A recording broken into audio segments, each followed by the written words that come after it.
Good evening, everybody. Thank you very much for joining. I hope you can hear and see me back in a hotel tonight with premium Wi-Fi, which I've paid another £5 for. So don't tell me I don't ever do anything for you guys. I'm in a hotel because we're shooting on location leaders. Tonight's been an absolute chaotic lead up to this. Oh God, I've lost connection already. Oh, you're kidding. Oh my God. Oh, fuck's sake.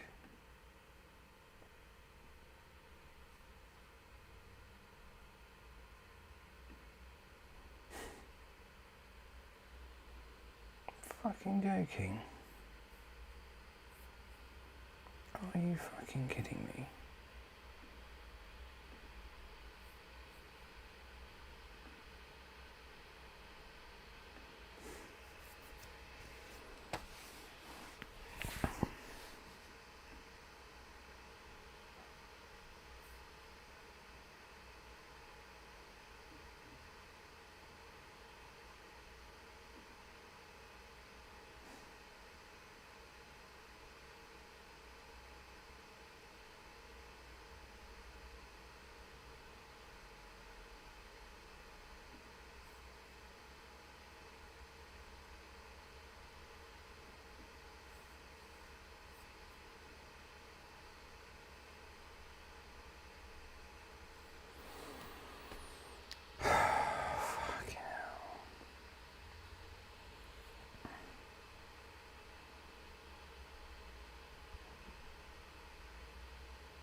Hello, is anybody there? Goodness me, honestly, you wouldn't be able to make it up. This was working perfectly for the last half hour. I've been sat here eating my dinner, checking everything out, making sure it works. The second I went live, it dropped away.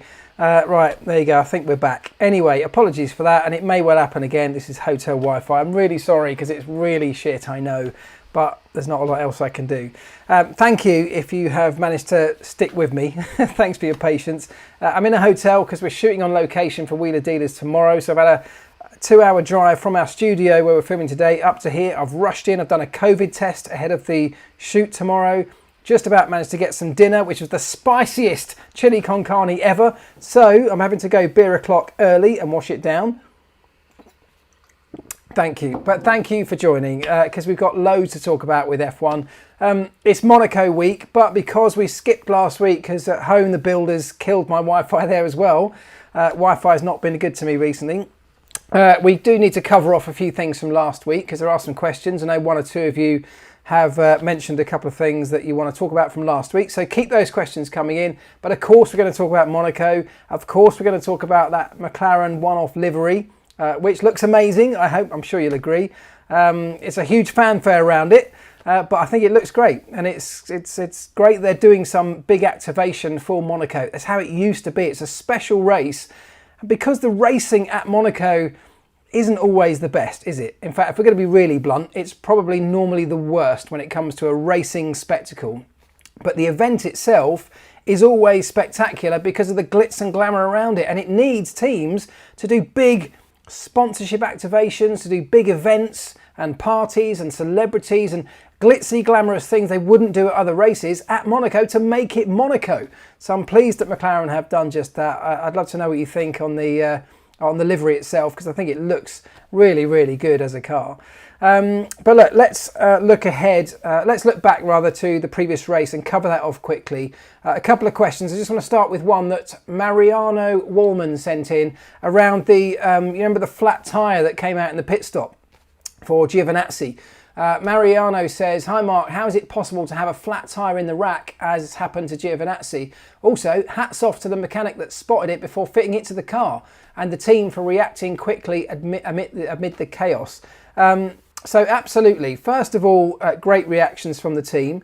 We'll get onto how it happened in a moment, but whenever something goes wrong in a pit stop, and I can tell you from being there, whether it's a car coming in unannounced, the wrong car coming in when they were called, the car overshooting the box, changing their mind on what tyres they want at the very last second. The problem is, for those people involved in that pit stop, there's no way of not making yourselves look like utter clowns.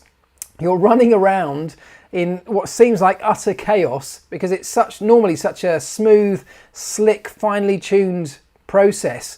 And in that moment, you can just hear the kind of comical music playing, the Benny Hill type music playing in the background as you guys are all running around the pit stop trying to find the right tyres. And I know that's what it must have felt like for those guys, but in reality, they actually dealt with it pretty well in noticing it first of all and getting the right tyres out in a fairly efficient manner and getting him back on his way.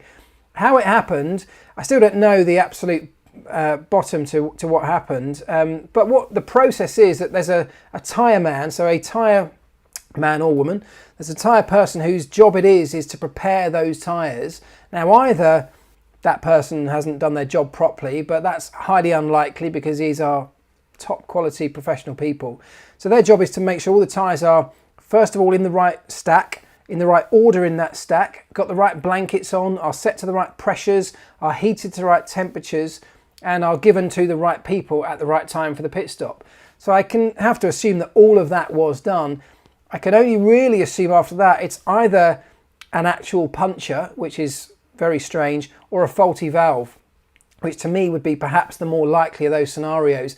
A faulty valve which maybe stuck open, so after it was last checked for pressure, maybe it was put back in the stack, the valve had stuck open and it dropped down to zero flat pressure before the guys then took it out. That's what I imagine would have happened. I can't believe there would have been a human error failure of that regard. It's why Formula One teams give each person in the crew a relatively small job that they're highly specialised in. Even as a mechanic, you get given a small part of that car so that you can give 100% focus to your bit and be an absolute expert on it, and therefore it minimises the risk of any mistakes like that happening. So if you were in the lower categories, you'd be looking after the car, the tyres, probably driving the truck as well on many occasions, and all of that would be one person's responsibility. In doing that, you open yourself up to more mistakes potentially happening. So that's why Formula One operates the way that it does. Let me see. It was a valve failure, someone says, so maybe that has been clarified. Valve busted. Okay, so I've missed that. So it was a valve failure. Lots of people telling me. That's exactly what I thought it must have been. But there you go. Right, what else do we need to talk about from last race? Anything that you guys have got here? Can't see. Last race though, what happened? Oh, Barcelona, wasn't it? So Barcelona, I thought it was a good race. It was a good strategic race. It was a race where Mercedes once again kind of showed their experience in winning and overcoming adversity to get that win. It's not very often Mercedes have had to overcome adversity to pull out a win because they haven't had much competition in the past from outside their own team in recent years. Now they have, and they're having to delve into other elements of their armoury, if you like, and that's what I thought Barcelona was a good display of. They weren't the guys out in front being chased, they were the ones doing the chasing and made all the right decisions at the right time. Yeah, of course, Max Verstappen and Red Bull, with hindsight, should have pulled the trigger and responded to Lewis Hamilton's undercut pit stop. It probably wouldn't have put him out in front, but it would have at least put him closer and have allowed him to have a fight towards the end of the race. As it happened, the moment Lewis did that and the moment Max didn't respond for a number of laps, that fight was essentially over. And unfortunately, that's a mistake that I'm pretty sure they would have changed with a bit of hindsight, but that's the beauty of hindsight. Hamilton finding more in the bag each time he goes there, says CG Deluxe.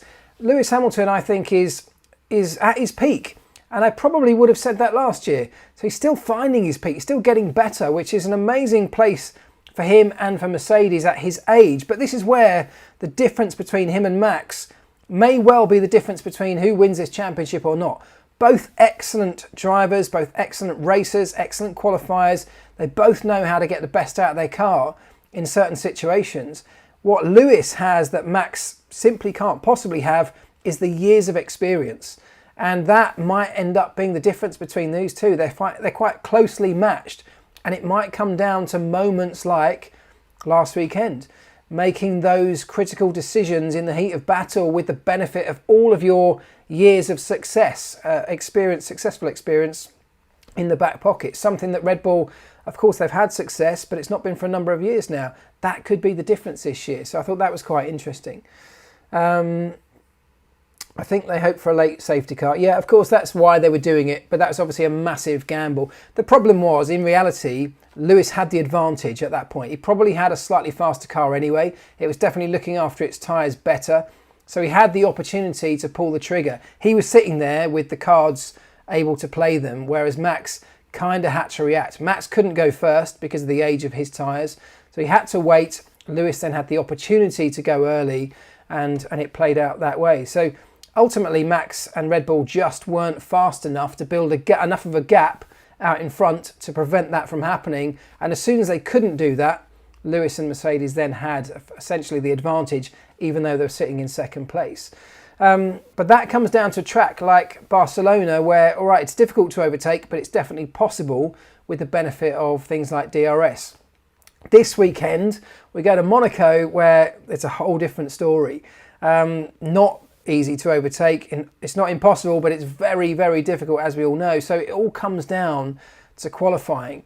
So let's move it on to this weekend, because Monaco this week is going to be very different to any of the previous races we've had. It always is, but it's very different on a number of levels. First of all, we've got the softest of Pirelli's tyre range coming for this particular weekend. We haven't had that yet this year, so that's the softest 3 compounds. Incidentally, I bought myself a set of Pirelli Formula 1 tyres this week. Check these out. Can you see those? Look at that. That is my soft Pirelli P0 soft tyre. I've got a whole set of them. Look at this. Look. They're well cool. They're cute. I just bought them in case I might need them for a video, but they've turned out to be really cool. I love them. I don't know what I'll use them for, but there you go. It's good to have them anyway. If anyone's interested, I'll try and remember to put a link in the description at the end of the video. If I don't, just send me a reminder if you're interested. I'll definitely let you see where I got those from. Anyway, softest tyres in the range coming. Because Monaco is a circuit where tyre degradation is incredibly low, it's actually quite a smooth surface.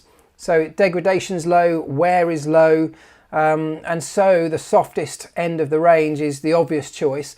Even the hardest of those 3, which will be the C3 compound, even that tyre I'm pretty sure we won't see getting used over the most of the weekend.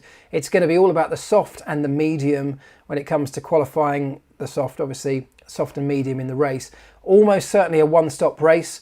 Because of that, like I just said, low tyre deg, low tyre wear. And because of those 2 factors, we also have a pretty big window of opportunity to make that one stop, which means, all these things add into the fact that, where you qualify absolutely matters. Because there's such a wide window for strategy in terms of when you make your single pit stop, you can do it whenever it suits you. You can run really long and wait for the opportunity of a safety car.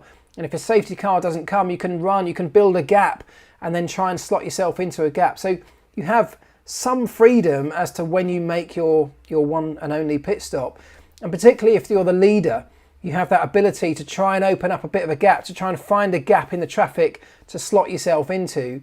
And you can pull the trigger kind of whenever suits you, rather than at a critical point where your tyres are going to run out, which is normally the case. So all of that really favours the guys who are leading out in front. And that, of course, all comes down to qualifying on a Saturday afternoon. qualifying is going to be, as it always is, perhaps the most interesting part of the weekend. And perhaps this is what I'd love to get some feedback on you guys from. I've already seen some people saying, Monaco's boring, I won't be watching. I mean, is that true? Tell me, will you not bother watching the race on Sunday because you know it's going to be a boring race? Can you just not ever not watch a Grand Prix because you're addicted to it and you just never know what's going to happen? Or will qualifying be the focus of your weekend? Will that be the most interesting part for you? Let me know and we'll come back to that in a moment. Thomas Pacheco says, Sergio Perez will be vital for Red Bull interrupting Mercedes' strategy. And I did want to talk about this because it's a really good point. I've just before we came on air, made my predictions in the SeedStream app. Have you done it yet? Predictions now open, of course, for Monaco. They open 1 week before the race. So get your predictions in. I've had to pick, as we always do, pick the top 5 race finishing order.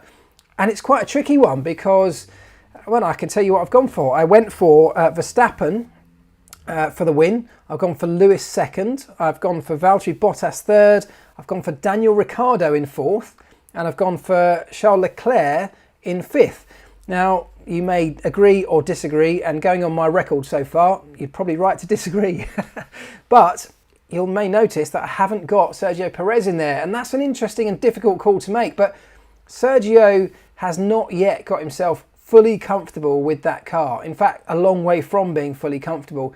And Monaco is all about driver confidence. It's all about Saturday. And that's an area for me where he struggled much more so than the race. He's great in terms of his time management, in terms of making places up in the race, but that's not what Monaco's all about. It's all about Saturday. So I wonder if he will struggle and may therefore, as you just said in your comment there, could that really play into the hands of Mercedes if they can get both of their drivers into a decent spot on a Saturday and therefore use the 2 drivers versus a Verstappen on Sunday afternoon?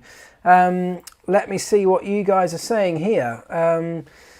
Christian C, I'll watch, but it will be very happy if Monaco is not on the calendar, not always on the calendar. Monaco qualifying is the heart of that weekend, says Left One. I always watch Monaco. It's always a parade, but it is F1, so I watch. As a great man once said, anything can happen, and usually does. Andy Lowe, thank you. Yeah, absolutely agree with you. And I'm the same, right? Saturday for me is perhaps the most exciting part. And I'm fine with that. You know, normally we're saying Sunday's the most exciting part generally of a race weekend. I'm fine for the odd occasion, and it really is generally just Monaco that's this extreme, for Saturday to be the focus. Saturday for me in Monaco is an incredibly intense, exciting qualifying, way more so than any other race of the season. So I'm cool with that. It's nice to have some mix it up every now and again. And for those people that say Monaco doesn't deserve a place, I mean, tell me if that's what you feel. But for me, it does. It's just that it's a different weekend, and that's fine by me. Dario108 says, I'm putting a $5 on Perez then. Yeah, probably a wise move. Charles will qualify second and win the race, says Cosmos Trek. Well, that would be interesting, wouldn't it? I mean, this is a racetrack and a race that levels the playing field in some senses, doesn't it? So it's not all about outright power. It's not all about outright aerodynamic package that you have on your car. It's much more than anything else about driver confidence, getting your driver into the groove.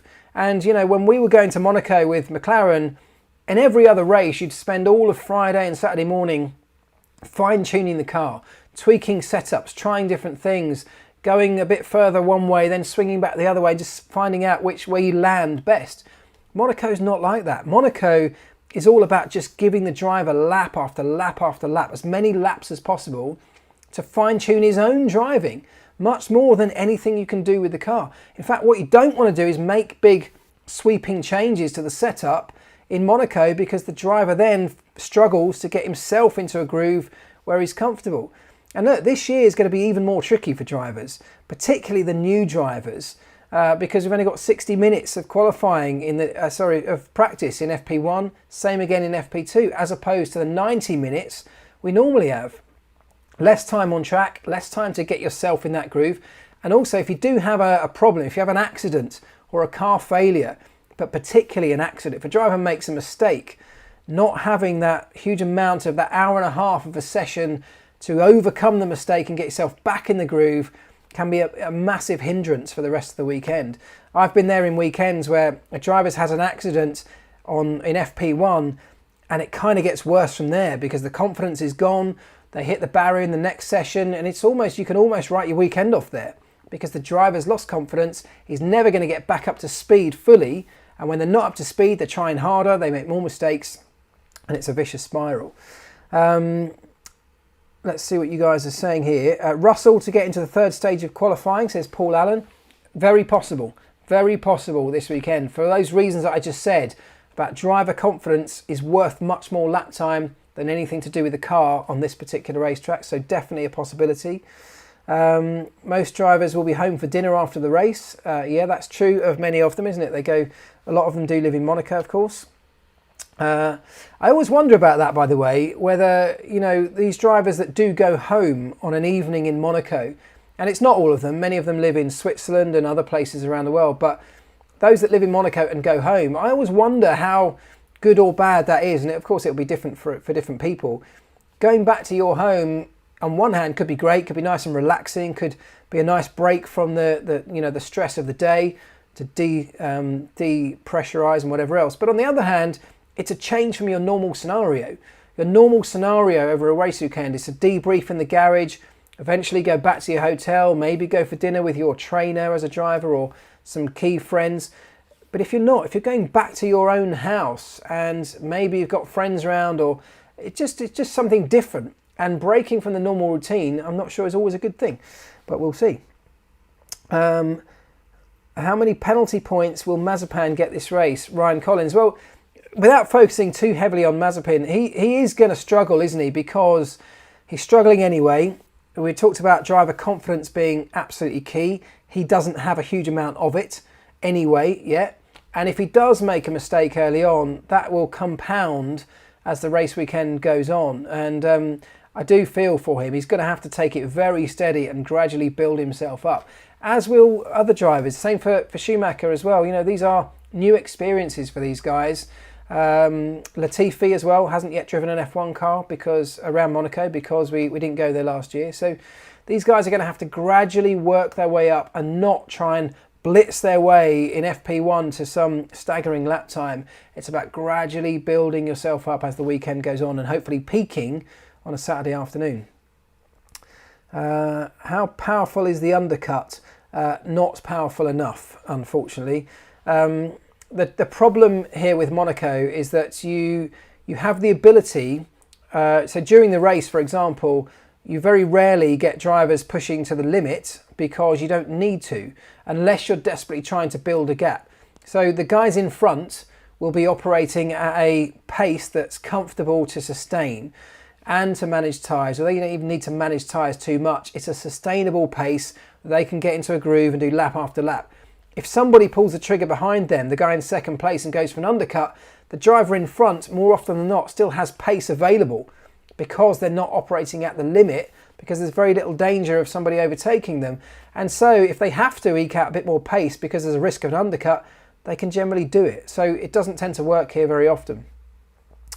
Shall we talk about this McLaren livery then? Let's get on with that.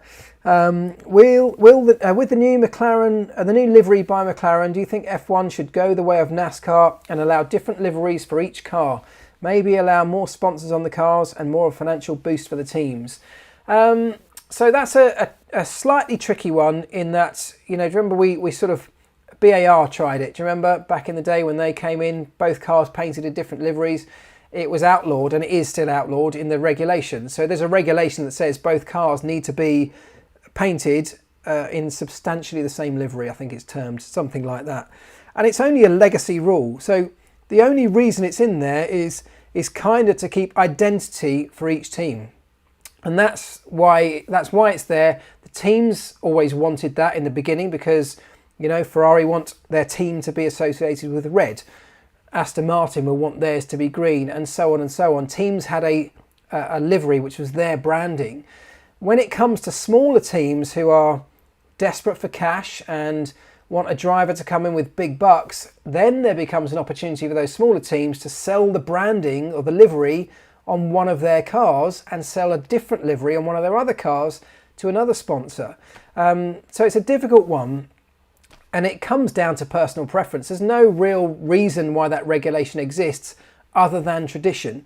So maybe if you've got any thoughts, let me know. But there is no reason it couldn't happen. It's just going to come down to if the teams want it to happen, I suspect they would get agreement and that would be fine. But I'm just not sure that they will, because I'm not sure enough of them would want to go against their own team branding to a point where we've got 20 different coloured cars. I know from experience that the commentators would hate it. Actually, would they hate it? Maybe they wouldn't. It'd be easier for the commentators because they'd actually be able to tell who's driving each car instantly. Maybe that is a plus from a commentator's perspective. Who has the win?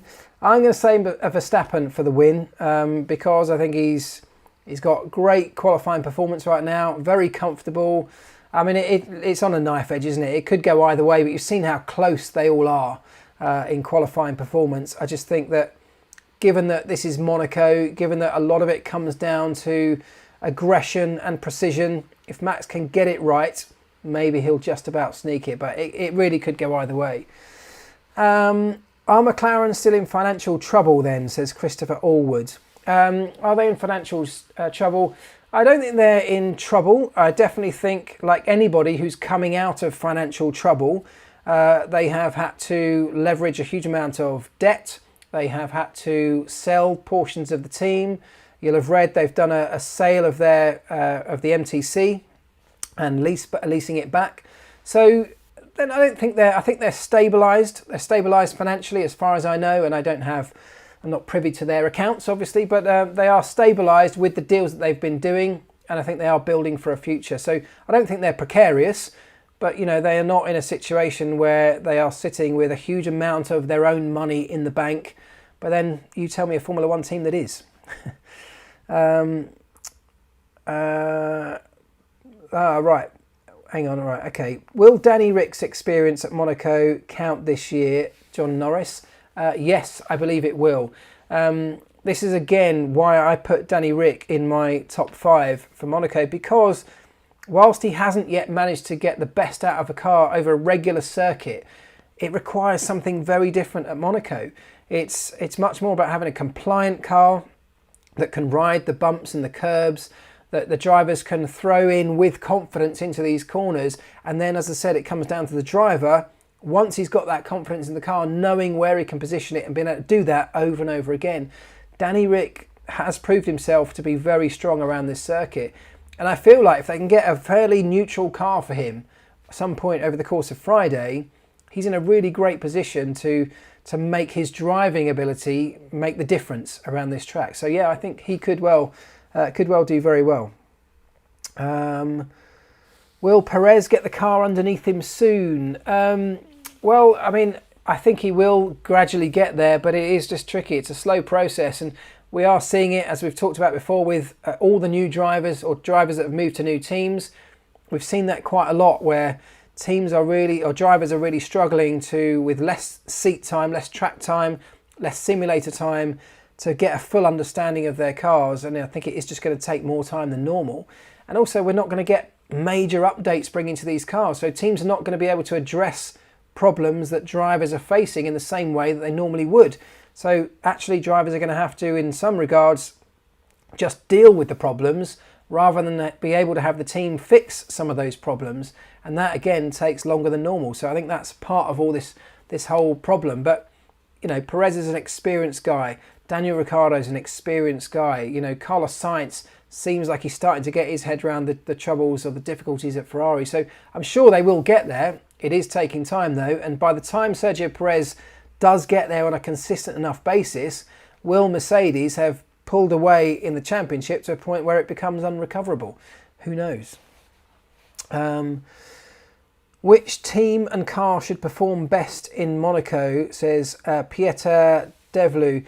Well, look, this is kind of like what I'm saying. It's a bit of a leveller for the car. Of course, the best cars still have the best opportunities, and typically the best cars have the best drivers in them. So I don't think you're going to be looking at anyone other than a Mercedes or a Red Bull, maybe a Ferrari and a McLaren close behind when it comes to outright performance. It's almost certainly going to be between the Mercedes and the Red Bull as being the quickest. But between those two, who's it going to be? I don't know. I honestly don't know. I sort of feel like it might swing back a little bit towards Red Bull here. They have a typically a higher downforce setup, which tends to work well with their car. They tend to work better on the softer end of the tyre range, which we've discussed before. Mercedes seemingly getting their car to work better on the harder end of the range, of the Pirelli range, that is, perhaps over Red Bull. So maybe in that regard it might swing back towards Red Bull a little bit. But I think in terms of car performance, there's going to be very little in it, and it will come down to the drivers. So difficult one to call. And that was me definitely sitting on the fence there. Don't forget AlphaTauri. Absolutely. They also have a great shot. And this is one of those circuits that potentially, if they can get it right, could favour the high rate cars, the AlphaTauris, the Red Bulls, because the reason that setup works, or the reason behind the high rake cars, the cars that are raised up at the rear in that extreme fashion, is they offer the potential for greater peak downforce. So they have the potential to generate more downforce than the flatter, lower rate cars. It can be peaky, it can be difficult to create on a consistent level, and that's where it sort of the system falls over. That's why teams sometimes prefer, like Mercedes, the flatter rate car, because although it may not generate the same outright peak downforce, it's much more controllable, it's much more stable. But at Monaco, if they can get a setup that is able to control that peak downforce and bring it in with huge wings and everything else that they have on the car for this race, maybe the peak downforce will help them more around this circuit. So I'm talking myself into favouring Red Bull here for the outright performance over the weekend, but I'm still going to say it could be close, just to cover myself in case it's Mercedes. Do you think the rookie drivers will perform? Well, Mr. Blue Sky, that's what we talked about earlier. I think the rookie drivers will struggle, not just because they don't have experience, but because they haven't got as much track time this weekend to gain experience as they would normally have either. Will the race in Monaco be as good as the Formula E race? Will F1 have more passing? So the Formula E race, so if you don't know, Formula E raced on the sort of full F1 Monaco track this year for the first time. And it was a race, as all Formula E races are, full of overtaking. The main reasons for that are, first of all, they don't have a reliance on aerodynamics like Formula 1 does. They don't have that inherent following problem that Formula 1 cars have. But more importantly, Formula E cars have different power modes. And so at different points in the race, they're all operating at different powers. And therefore, they have this ability, so at some points, the car behind will just simply be quicker than the car in front by a considerable amount because it's operating at a different power mode. And then that might switch later on. They're all having to save energy and use energy at different points in the race. And that's a feature that creates some of the passing and some of the close racing, because you never have this situation where one car pulls away and then disappears into the distance just because of the nature of Formula E racing and energy management and the different energy modes, the boosts and the fan boosts and the Mario Kart style different boost zones that they have on the racetrack. So gimmicky some of those elements might sound to Formula 1 fans, they do create interesting and close racing. So I definitely don't think Formula 1 is going to have anything like that this weekend because they don't have those elements. Formula 1 will be Formula 1 and have its own elements that keep us all entertained and interested over the course of the weekend.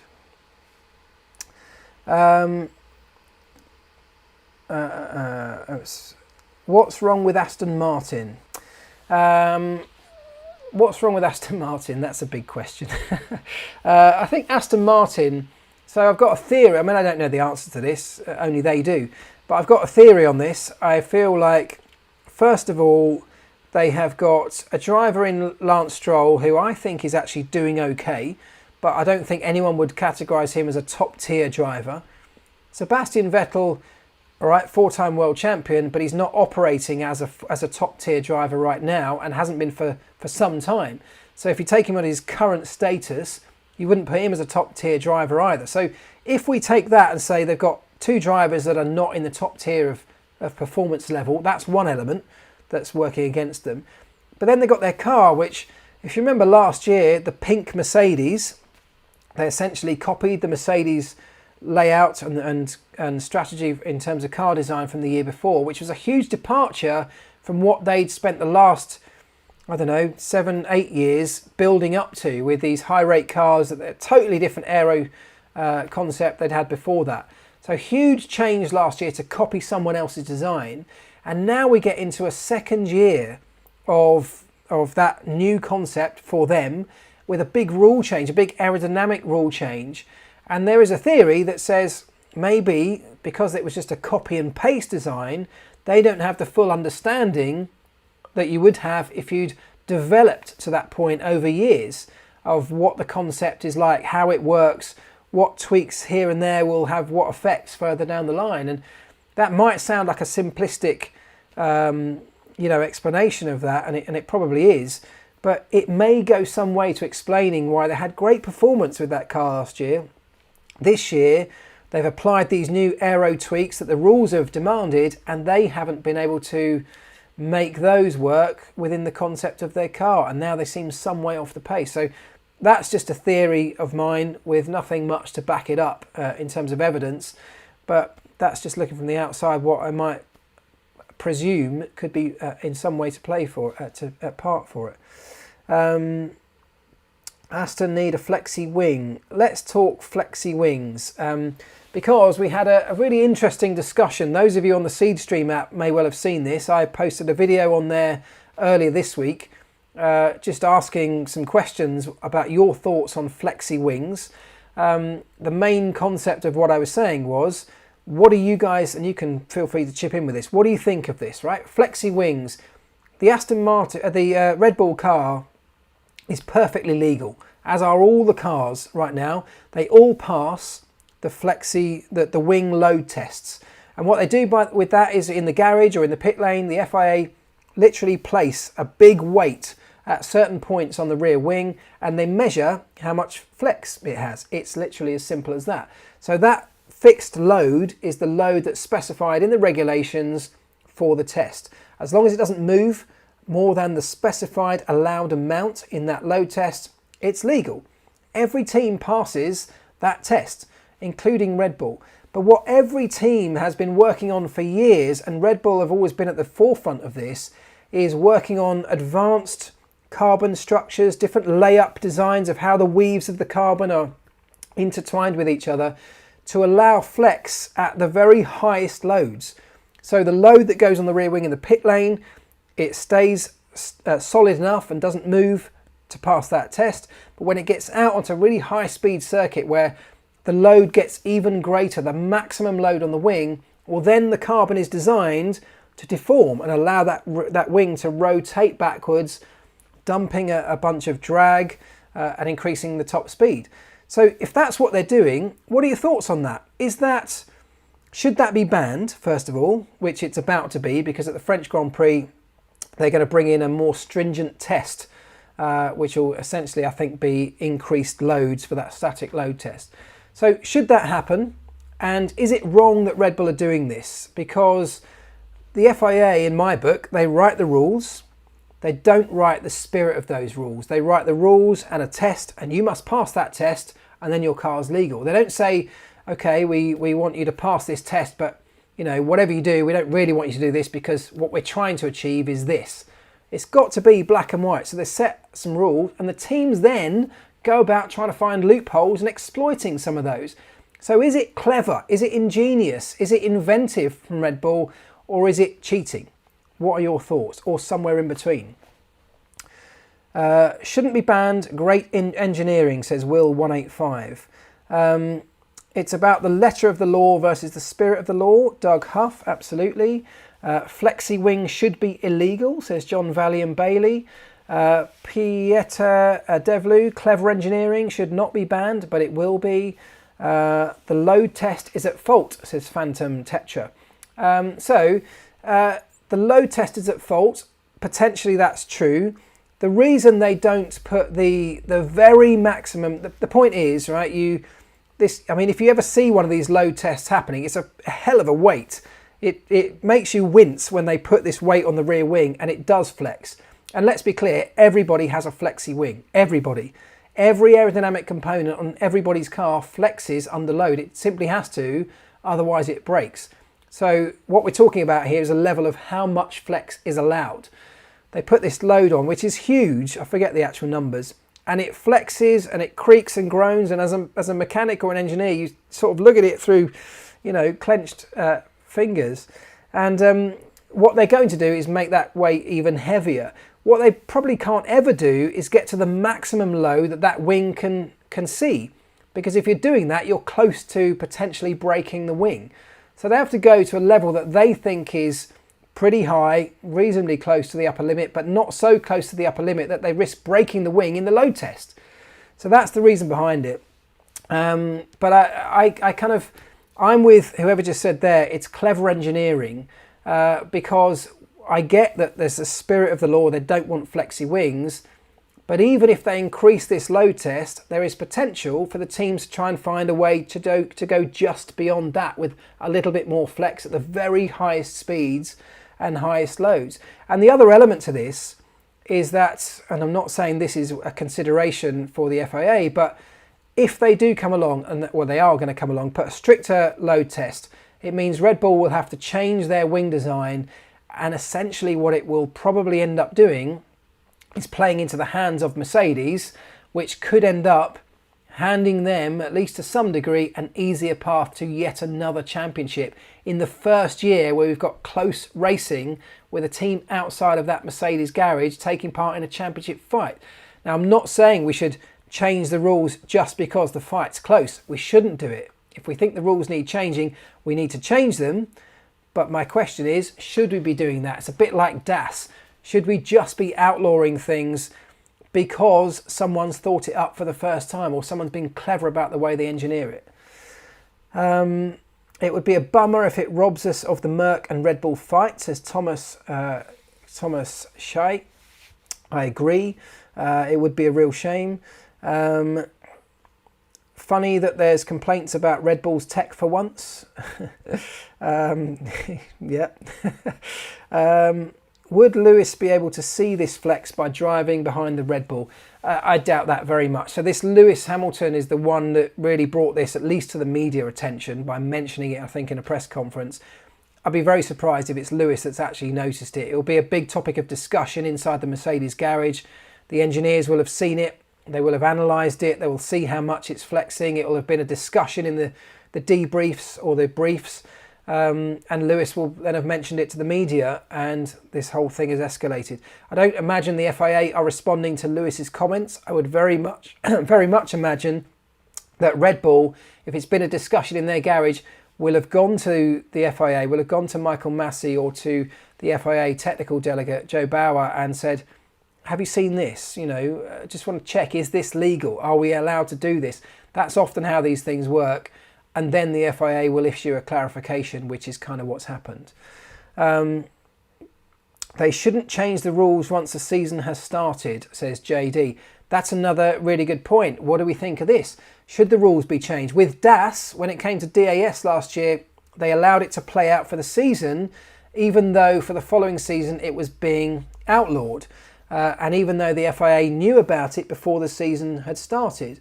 So should that be the case here? Should they just say, from next year we're going to increase the static load test, given that cars are now designed, given that we're in a season where we're in a cost cap, where we're heavily into designing next year's car, and therefore wind tunnel time on this year's car is massively limited by everybody, and yet by introducing a new stricter test halfway through the season, teams are going to have to bring this car or this model back into the wind tunnel, make up a new rear wing, a new structure for the rear wing, extra cost involved in doing that.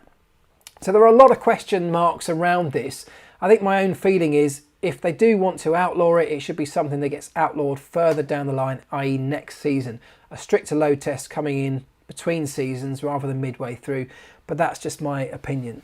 Is it Mercedes bias? I really don't think so. I mean, come on, who would have that Mercedes bias in terms of the rule makers? We've had 7 years of utter domination. I think everybody outside of Mercedes kind of wants Red Bull to be in this fight. So it's definitely not a Mercedes bias thing. Don't buy that. Hang on, it's not the rules being changed, it's the testing procedure that's being changed. Yeah, but that's true, but the teams work to that testing procedure. So at the start of the season, you know the tests. The tests are all written into the rules, so we know what tests you have to pass. It is actually the rules that are being changed because the testing procedure forms part of the rules. So in the rules, in the regs, it says a static load test of 1,000 Newton meters or whatever the numbers are will be applied in this position on the rear wing, and you're not allowed to flex past this amount during that test. So it is that part of the rules that they are going to change. So it's something that everyone's built their cars to that test. Now it's changing and they're going to have to adapt their cars to suit. Yeah, once the tests are done, it should be sealed for the season, so let them race. I kind of feel like, okay, so there's a good point. G. Thompson, Ferrari passed the testing procedure, but they did pass the testing procedure, but the same thing happened there, didn't it? Because the rules got changed. Oh no, that's not right. The rules did get changed partway through the season. Yeah, it's a good point. I mean, it's a fair point. Should they have allowed Ferrari to play out the rest of the season with their car? Man, it's a very good point. I hadn't thought of that one actually. So yeah, good point. Ferrari, and for those who aren't clear, when they were talking about the fuel flow and Ferrari potentially bypassing the fuel flow, the maximum fuel flow rate in 2019, giving them this huge boost on the straights. And the theory behind that was they were storing excess fuel in extremely long fuel lines essentially around the car beyond the fuel flow meter, so passing the fuel flow through the meter at the required rate, but then storing it in lines further around the car when they weren't needing it to then apply that extra fuel as a boost of performance when they got onto a straight, for example. That's the theory. And so when that came to the FIA's attention, they did make some changes midway through the season. So fair point. Should they have let that play out to the end of the year, and should they be doing the same here? So I don't have the answers, but my opinion is they should perhaps leave this test until the end of the season and let it play out. But there we go. Right, what we got? We've got about 10 minutes or so. What should we go for here? Thoughts on 2 races at Red Bull Ring again this year. Maybe we'll get another wet weekend drama. So the reason we got 2 races at the Red Bull Ring is firstly that it's a perfect circuit to do that on. They proved that last year. It works well. They were able to do it, in a COVID safe way. So given that they've proven the model, it made sense to do it again. It's a cost-effective way of getting that extra race back into the calendar. So it kind of makes sense. I think it's a cool racetrack. I think it can offer something special, and of course, you do get that risk of strange weather happening. So I'm all for it personally. What do you guys think? I thought it's a cool place to go racing. So yeah, I'm up for it. Pineapple on pizza? No, not having it. Definitely not. Ferrari passed the tests by installing a cheating device. You can't compare it to this. Did they install a cheating device, or did they just circumnavigate the tests? I mean, maybe it's not exactly the same. I agree with you, Net. It's not. The flexi wing is a question of limits and how far past the limits you're able to go. As I said, all wings are flexible. It's just a case of how much we're allowing them to flex. The difference with Ferrari is we've got a hard and fast rule of how much fuel we're allowed to flow at any one time. And they were circumnavigating that, whether it was with a cheating device or whether it was storing fuel in extra long lines or however they managed to do it. So, yeah, I don't know the answer. I don't know. I'll talk myself into trouble here. I don't know the answer. Maybe they're not directly comparable, but in theory, it's similar events, isn't it? It's teams working to a test, passing the test, and then deeming their car legal because it's passed the test, and then operating it in a slightly different fashion out on the racetrack. Spaghetti on pizza? Absolutely not. Does Mike have a posher room than you? Mike's not here. Mike is at home because he doesn't live too far down the road. I don't think he gets a posher room than me. I don't think there are any posher rooms than this. I'm in a Premier Inn. Right, the pizza chat going on. Yes for pineapple, but not on every slice. No, not on any slice. No pineapple on a pizza. Not having it. What would you rather be, a bee or a wasp? I mean, this is getting ridiculous. Let's bring it back to Formula One. Right, they only said the wing must not bend standing still, not whilst in motion. Well, that's kind of the crux of it, isn't it? To pass the test happens in the pit lane when the car's stationary. So yeah, absolutely. They should go back to Mugello again. Love that place, love that circuit, love that part of Italy as well. It's a really cool place, so I'm well up for going back there anytime. Just leave it out with a pizza chat. Let's get it back to Formula One. No, we haven't tuned into this for pizza chat. Maybe that's another stream altogether. Right, Red Bull wing isn't at all hidden though. Totally there for all to see. Ferrari engine was hidden.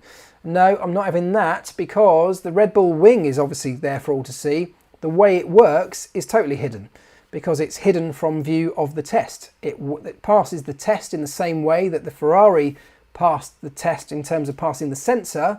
So it's not that it was hidden from view, it's that its operation is hidden from view, and perhaps that's the difference. How will we get the second Mercedes? Who will get the second Mercedes seat? Ocon, Russell, or Bottas? Right, let's have that chat. I think we've had it plenty of times, but let's just do it briefly. It's going to be interesting, right? Bottas, for me, has, and this is something we can pick up from last race. What did you think of Bottas ignoring those calls to some extent to let Lewis Hamilton past? Give me your thoughts on that while I talk about this for a moment. Bottas is seemingly losing confidence a little bit, or he's certainly not building confidence, which is what he needs. He's getting beaten again. In another season, he's getting beaten by his teammate, which has been consistent every time. As a driver, that's possibly the worst thing that can happen to your confidence. We've got a young kid in George Russell who came in, did a great job in the team, did a better job than him in the team last year in his first weekend. The whole world's talking about him as being a future potential star.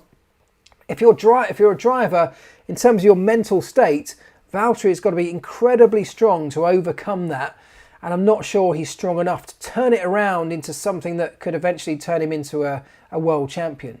So what does Valtteri do?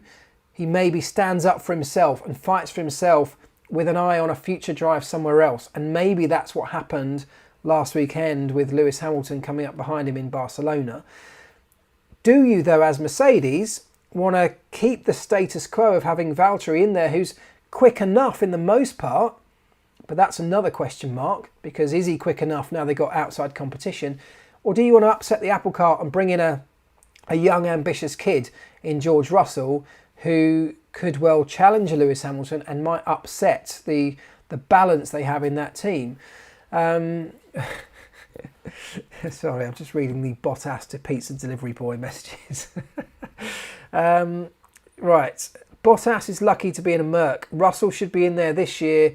I like Bottas though. So if Russell was in the car this year, would it affect Lewis Hamilton's position in the team in terms of his confidence in the car, in terms of the teamwork that those two are able to do? Valtteri's no threat to Lewis in the most part, not over a season.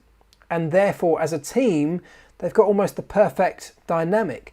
The difference this year is they've got outside competition in Max Verstappen, and if the second driver, if Valtteri Bottas is not coming second every week, well then Mercedes are now losing out, and that's not happening yet, is it? Because Max is either taking a win or he's slotting in between those drivers. He's coming second. He's taking points away from Mercedes. So could a better driver come second behind a Lewis every week, or would a better driver like Russell be so in the mix that him and Lewis could go wheel to wheel, could take points off each other in terms of colliding on track, fighting for each other for the win? The total team dynamic completely changes in that regard. So it is a difficult one. Bottas is great for that team as long as it doesn't end up costing them a championship, because Red Bull might slot themselves in and take enough points to wrestle, the Constructors' Championship away. Of course, at the moment, they haven't got Perez in a position to do that for them, so maybe Mercedes are safe in that regard. This has been strong on the pizza chat tonight, guys.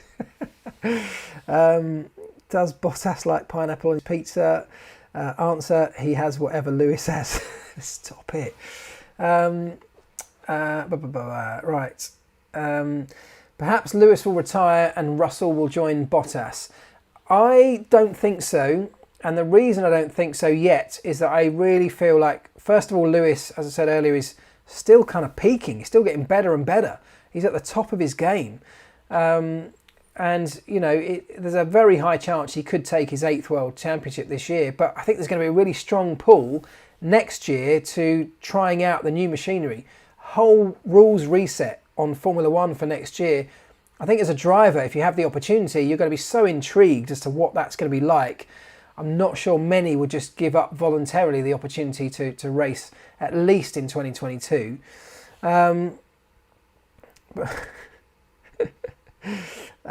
Stop it with the pizza chat. Come on, this has been taken over. We've taken over the stream with pizza chat. Talk about Roman Grosjean. Yeah, let's wrap it up. We've got 4 minutes to go. Let's talk about Roman. I actually didn't see the IndyCar race on Sunday. I don't know, let me know if you guys did. But how amazing, what a feel-good result it was to see Roman back in a top-level racing car and to take pole position in the IndyCar race at the weekend. You could just see from his reaction and his face, how happy he was, but how much it meant for him. The outpouring of emotion from the motorsport community. My timeline on social was full of IndyCar stuff, and it was all about him.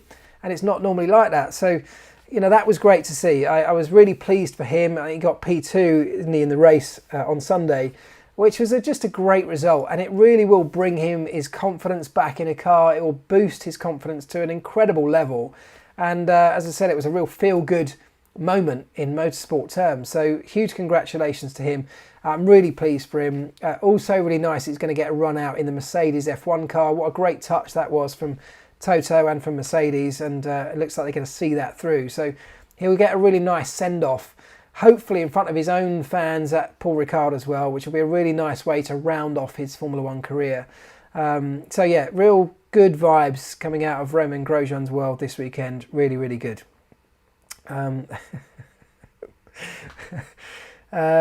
It was a great race in Indy, says Cresshead. He loved it. Yeah, I must try and catch up with it. Just didn't get a chance this weekend. Love how F1 drivers are always the best in other categories. It's great for Formula One when a driver does this as well, that a driver of Roman's ability, and we know he was good, he wasn't consistent enough in Formula One, didn't always have the machinery though, that's another good point, but when he had those Lotus years, he was a strong driver in many of those outings, so we know he's got talent. Formula One's this weird category where it's not anywhere near about driver performance as it is car performance. And other categories often give the driver much more opportunity to shine, and maybe IndyCar is one of those. I actually don't know enough about IndyCar to comment fully on that, but it feels like maybe that's what's happening there. A driver can have more of a say in the performance or the outcome of their performance over a race weekend. Thoughts on calendar changes? Another triple header, I can tell you, has gone down like a lead balloon with the teams. Everybody in Formula One was worried that this triple header idea would set precedents and would just become the norm. And whilst they tried to avoid it, or they talked about trying to avoid it, we've now got another one shoehorned in. So yeah, people are not happy about that, but they're trying to fit in as many races as they can. And we understand the reasons behind that. As fans, I'm sure we're happy about that. But for those working in the sport, it's a big ask, believe me. Right, that's it, guys. It is, yeah, as somebody rightly says, it's beer o'clock. So I'm going to smash these down in a moment. Thank you very much for your patience. Sorry about the tech issues, but thanks for joining. Again, I really appreciate it, as ever. Thanks for all your comments, all your questions. We'll definitely be back after Monaco next Monday, so do set your reminders and tune in for that. I would really appreciate it. I hope you all have a fantastic week, and I'll see you really soon. Ta-ra, folks.